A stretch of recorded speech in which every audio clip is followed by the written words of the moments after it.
നമ്മൾ നമ്മുടെ കസ്റ്റമറോട് പ്രോഡക്റ്റ് എല്ലാം നല്ല രീതിയിൽ എക്സ്പ്ലെയിൻ ചെയ്തു.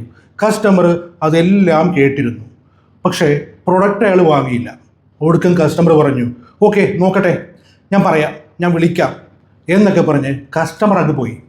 ആ പോയ കസ്റ്റമർ പിന്നീട് ഒരിക്കലും തിരിച്ചും വന്നില്ല. നമ്മളാകട്ടെ അങ്ങോട്ട് കസ്റ്റമറെ അപ്രോച്ച് ചെയ്യാനും പോയില്ല. ഇങ്ങനെ ഒരുപാട് സാഹചര്യങ്ങൾ നമ്മുടെയൊക്കെ സെയിൽസ് ജീവിതത്തിൽ ഉണ്ടായി കാണും. നമ്മൾ കസ്റ്റമറെ ഫോളോ അപ്പ് ചെയ്യുന്നില്ല. ഇനി അഥവാ ഫോളോ അപ്പ് ചെയ്തിട്ടുണ്ടാകാം, പക്ഷെ എന്നിട്ടും കസ്റ്റമർ പിടിതരുന്നില്ല. അങ്ങനെ നമുക്കുണ്ടാകുന്ന സെയിൽസ് ലോസ് വളരെ വലുതാണ്. ഇത് സെയിൽസ് ചെയ്യുന്ന എല്ലാ ആളുകൾക്കും സംഭവിക്കുന്നൊരു വലിയൊരു ദുരന്തമാണ്. പല സെയിൽസ്മാനും ഫോളോ അപ്പ് ചെയ്യുന്നില്ല. ആക്ച്വലി ഫോളോ അപ്പ് ചെയ്യുന്നതിൽ നിന്ന് അവരെ പിന്തിരിപ്പിക്കുന്ന കുറേ ഘടകങ്ങളുണ്ട്. ഈ ഘടകങ്ങൾ മാറ്റിയാൽ, ഫോളോ അപ്പ് ചെയ്യാൻ തുടങ്ങിയാൽ നമുക്ക് നഷ്ടപ്പെടുമായിരുന്ന ബിസിനസ്സിൻ്റെ ഒരു 10% തിരിച്ചു കിട്ടിയാൽ അത് എത്ര വലിയ ബിസിനസ് ആയിരിക്കുമെന്ന് ഒരു നിമിഷം ചിന്തിച്ചു നോക്കുക.